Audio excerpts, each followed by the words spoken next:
پاک افواج ہیں، ہماری بیوروکریسی ہے، جو ہمارے حکومتی ادارے ہیں، ان میں غلطیاں بھی ہوں تو ہمیں چوک چوراہے میں بات نہیں کرنی چاہیے۔ اگرچہ ہماری عدلیہ نے موجودہ جو فیصلے کیے ہیں، مجھے ذاتی طور پہ شدید تکلیف ہے، دکھ ہے، اور میں سمجھتا ہوں کہ اس سے عدالت کا وقار مجروح ہوا ہے، جو سپریم کورٹ سے فیصلے ہوئے ہیں۔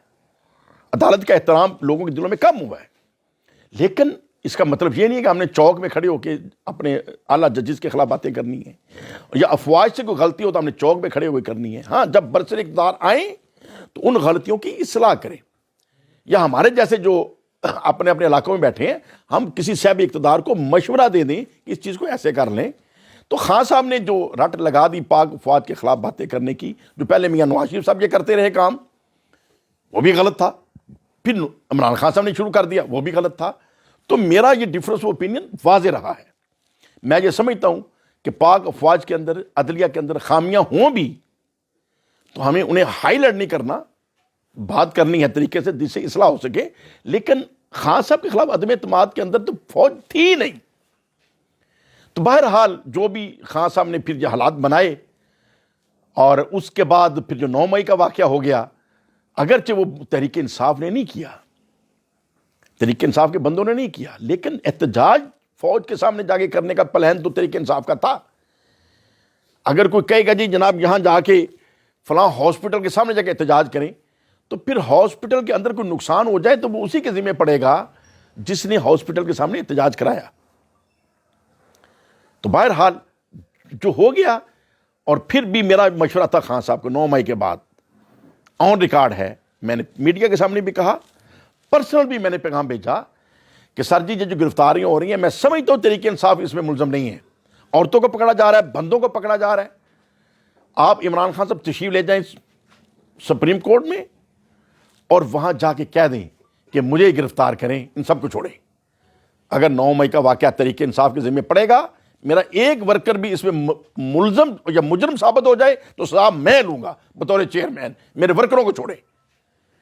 اگر یہ مشورہ مان لیا جاتا تو خان صاحب کا قد بھی بڑا ہوتا اور ورکروں کے اوپر تکلیف نہ آتی۔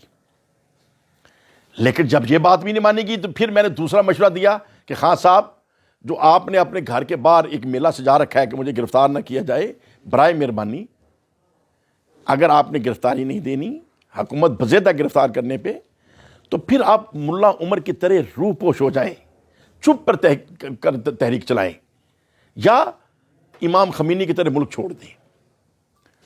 محترم چودھری پرویز علیہ صاحب نے مجھے کہا ان کے گھر ایک ملاقات میں، میٹنگ میں، مجھے کہنے لگے کہ آپ یہ کیسی بات کرتے ہو کہ خان صاحب ملک چھوڑ کے چلے جائیں تو تحریک کون چلائے گا؟ میں نے کہا جی آپ نائب صدر آپ چلائیں، شاہ محمود قریشی صاحب ہیں وہ چلائیں۔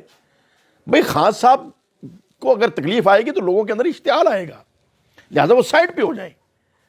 لیکن یہ مشورہ بھی نہیں مانا گیا، اور پھر اینڈ آف وہ نقصانات، پہلے حکومت گری، حکومت گرنے کے بعد پارٹی گری، یہ سب چیزیں جو ہو رہی ہیں، اس کا میں اصل مجرم عمران خان صاحب کو سمجھتا ہوں۔ لیکن اس کے ساتھ ساتھ میرے دل کے اندر جو ان کا احترام ہے، اس کا اظہار کیے بغیر میں نہیں رہ سکتا۔ حقیقت یہ ہے، خدا کی قسم، میں عمران خان کو پرائم منسٹر آف پاکستان سے 1000 درجے اونچا انسان سمجھتا ہوں۔ یہ ایسے ہی ہے کہ جیسے 3 دفعہ چیف منسٹر رہنے والے کو کہا جائے کہ اپنے محلے کے کونسلر کا الیکشن لڑ لیں۔ خان بڑا آدمی ہے، وہ پورے عالم اسلام کی قیادت کرے سکتا ہے، اس کا ویژن بڑا ہے۔ پاکستان کی پرائم منسٹر شپ بہت چھوٹی ہے، اس کا کوئی ورکر کرتا تو بہتر تھا۔ بہرحال غلطیاں تو کسی سے بھی ہو سکتی ہیں، معصوم الخطا تو صرف انبیاء علیہ السلام کی ذات ہے، نیک لوگوں سے بھی غلطیاں ہو جاتی ہیں، بروں سے بھی ہو جاتی ہیں۔ بہرحال خان صاحب سے غلطیاں ہوئی ہیں، ان چیزوں کا مجھے دکھ ہے۔ ابھی جو حکومت کی طرف سے جو کچھ ہو رہا ہے، جو عدت کا کیس چلایا جا رہا ہے، حقیقت یہ ہے کہ مجھے اس رات نیند نہیں آئی۔ یہ کیا ہو رہا ہے؟ یہ چیف جسٹس کی نگرانی کے اندر یہ عدالتیں کام کر رہی ہیں؟ کس حد تک شرم کی بات ہے؟ ہمارے نبی رحمت صلی اللہ علیہ وآلہ وسلم نے تو یہ اصول دیے کہ اگر کسی کے اندر کوئی شراب پی رہا ہے، کوئی زنا کر رہا ہے، بدکاری کر رہا ہے، آپ دروازہ کھول کے نہیں دیکھ سکتے، وہ جانے، اس کا خدا جانے۔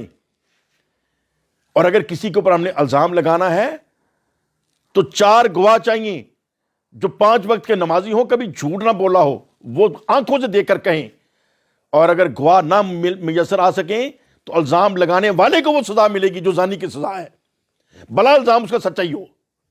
اگر کسی نے سچ مچ کہا یہ بندہ بدکار ہے، یہ زانی ہے، اور زنا بھی اس نے کیا ہو لیکن گواہ نہ کھڑے کر سکے، تو وہ سچا الزام لگانے والے کو سزا دی جائے گی کہ تو نے ایسا الزام لگایا کیوں جس کے تیرے پاس گواہ نہیں ہے۔ اب عدت کا معاملہ اگر چلایا جائے تو پھر کون بچے گا؟ مجھے بتائیں، نواز شریف صاحب سے لے کے نیچے تک، مریم صاحبہ تک، حمزہ شہباز شریف صاحب تک، کون بچے گا؟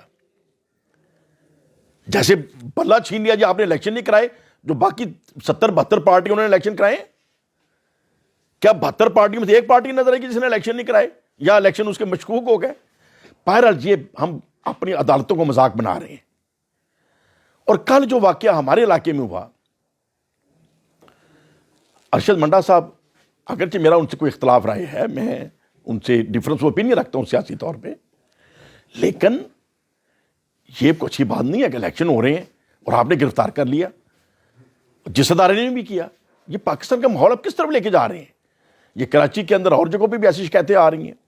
8 فروری کو جو الیکشن ہونے ہیں، اگر ارشد منڈا صاحب کے خلاف کوئی کیس تھا، کوئی جرم تھا، تو 8 فروری کے بعد پکڑ لیتے، اس کے بعد انہیں ٹرائل کر لیتے۔ 8 فروری کا دن تو سکون سے گزرنے دیتے۔ اور مجھے کچھ دوستوں نے بتایا کہ رانا تنویر صاحب نے بھی اس بات کا برا منایا، انہوں نے بھی، شاید مجھے جو دوست بتا رہا تھا کہ انہوں نے نیب والوں کو فون کر کے بھی کہا کہ یار آپ کیوں یہ ایسا ماحول پیدا کر رہے ہیں۔ تو بہرحال مجھے ذاتی طور پہ اس کی تکلیف ہے، سخت رنجش ہے۔ جو ملک میں ہو رہا ہے وہ بھی غلط ہو رہا ہے، اور جو ہمارے علاقے میں ہوا یہ بھی اچھا نہیں ہوا۔ تو میری یہ اپیل ہے، میری یہ گزارش ہے، درد مندانہ گزارش ہے کہ اگرچہ میرا اپنا ارشد منڈا صاحب سے ڈفرنس اوپینین ہے، اور سیکنڈ، میرا اس وقت کسی پارٹی سے تعلق نہیں ہے، نہ میں مسلم لیگ نون کے ساتھ ہوں، میں اختلاف رکھتا ہوں ان سے، نہ میں تحریک انصاف کے ساتھ ہوں، میں ان سے بھی اختلاف رکھتا ہوں۔ اس وقت میں سمپل ایک عام پاکستانی کے طور پہ اپنے علاقے کی حد تک افراد کی پسند اور ناپسند کے اعتبار سے کہ کس کو میں پسند کرتا ہوں اپنے علاقے کے لیے، اس طریقے سے ہم دوستوں کو لے کے چل رہے ہیں، قطع نظر اس کے کہ کون کس پارٹی سے ہے۔ لیکن ارشد منڈا صاحب کی یہ جو گرفتاری ہوئی ہے، جس انداز میں جن دنوں میں ہوئی ہے، مجھے اس کی تکلیف آئی ہے۔ میری گزارش ہے کہ ان کو رہا کیا جائے، فوراً رہا کیا جائے۔ اگر ان کے خلاف کوئی مقدمات ہیں تو 8 فروری کے بعد بھی وہ مقدمات چل جائیں گے، اس نے ملک سے بھاگنا نہیں ہے، اور اگر ملک سے کوئی چلا بھی جائے گا تو آخر ملک چھوڑ کے کب تک جائے گا۔ تو دوسرے نمبر پہ یہ جو عدت والا کیس چلایا جا رہا ہے، خدا کے لیے اس کیس کو وائنڈ اپ کریں۔ یہ کیس نہیں بنتا، نہ بنتا ہے نہ سجتا ہے۔ آپ ملک کی بدنامی کر رہے ہیں، آپ اپنی ہماری عدلیہ کی بدنامی کر رہے ہیں، پاکستان کے وقار کو مجروح کر رہے ہیں۔ کس قسم کی یہ باتیں شروع ہو گئی ہیں؟ اسی طریقے سے ہمارے کئی عقل مند، پرانے بھی بہت عقل مند لوگ تھے، بہت سمجھدار لوگ تھے، ان سمجھداروں نے بنگلہ دیش تباہ کرا دیا۔ عراق کے اندر بھی بڑے بڑے سمجھدار لوگ تھے، انہوں نے عراق تباہ کرا دیا۔ لیبیا کے اندر بڑے بڑے سیانے لوگ تھے، سیانوں نے لیبیا تباہ کرا دیا۔ اب پاکستان کو تباہ کرانا ہے۔ اللہ کا ادھر اتنا کرم ہے کہ ادھر اس حالات پرسکون ہے۔ اللہ کا اتنا کرم ہے کہ دہشت گردی سے ہماری جان چھوٹی۔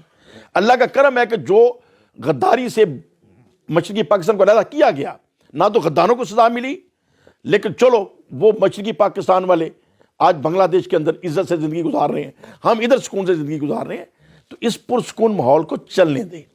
یہ الیکشن جو ہو رہے ہیں، الیکشن تو نہیں ہے لیکن جس طریقے سے ہو رہے ہیں، لیکن چلو جو دن رہ گئے کم از کم ان کو سکون سے گزرنے دیں، اور باوقار طریقے سے لوگوں کو اپنی رائے دینے دیں، تاکہ جو بھی پھر پبلک اوپینین آئے اس کے مطابق جو بھی حکومت بنے دوسرے اس کو تسلیم کریں۔ میرا سیاسی ویژن کیا ہے کہ ہم نے الیکشن لڑنا ہوتا ہے ایک عوامی نمائندگی کے لیے، لیکن جس کو اکثریت نے کہہ دیا وہ تو نمائندہ ہے، لیکن نمائندہ وہ 100% کا ہوتا ہے۔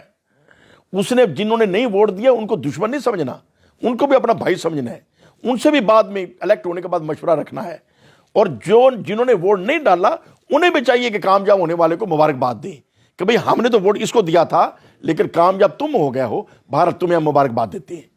اللہ تعالیٰ تمہیں یہ ذمہ داری پوری کرنے کی توفیق دے۔ ہمارا آج کے بعد تعاون تمہارے ساتھ ہے، یہی ہونا چاہیے۔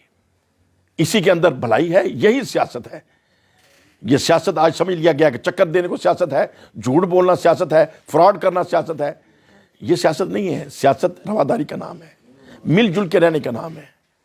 ہم نے امیر غریب نے ایک جیسا انصاف کیسے لینا ہے، مختلف مذاہب کے ساتھ، ہم نے کرسچنز کے ساتھ، ہندوؤں کے ساتھ، سکھوں کے ساتھ، ڈفرنٹ جو مذاہب پاکستان کے اندر ہیں، ہم نے ان کے ساتھ مل کے کیسے رہنا ہے، ایک دوسرے کی عزت کیسے کرنی ہے، اس ٹیکنیک کو سیاست کہتے ہیں۔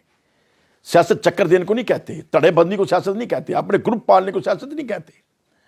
بہرحال اگر کسی کو سیاست سیکھنی ہے تو میرے پاس آ جائے، بغیر ٹیوشن کے سکھا دوں گا، بغیر ٹیوشن کے سکھا دوں گا۔ اور مجھے اس کے اوپر کلیم ہے کہ بڑے بڑے جو فن خواہ بنے پھرتے ہیں، سیاست کی سمجھ نہیں ہے، اور بڑے بڑے صحافیوں سے بھی مجھے اختلاف ہے، سیاست کی انہیں بھی سمجھ نہیں ہے، پتہ نہیں سیاست کو تبصرے کرتے ہیں لیکن سیاست کی سمجھ نہیں ہے۔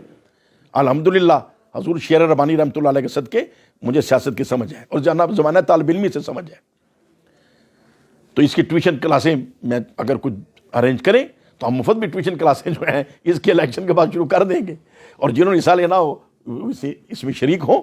تو بہرحال ارشد منڈا صاحب کے لیے میرا بطور خاص دوبارہ پھر احتجاج ہے، غصہ ہے، صدمہ ہے، اور اپیل ہے کہ ان کو رہا کیا جائے، اور اگر کوئی کیس ان کے خلاف ہے تو 8 فروری کے بعد دیکھا جائے گا۔ اللہ تعالیٰ ہم سب کو مل جل کے رہنے کی توفیق عطا فرمائے اور پاکستان کو پرامن رکھنے کی توفیق دے۔ وآخر دعوانا ان الحمدللہ رب العالمین۔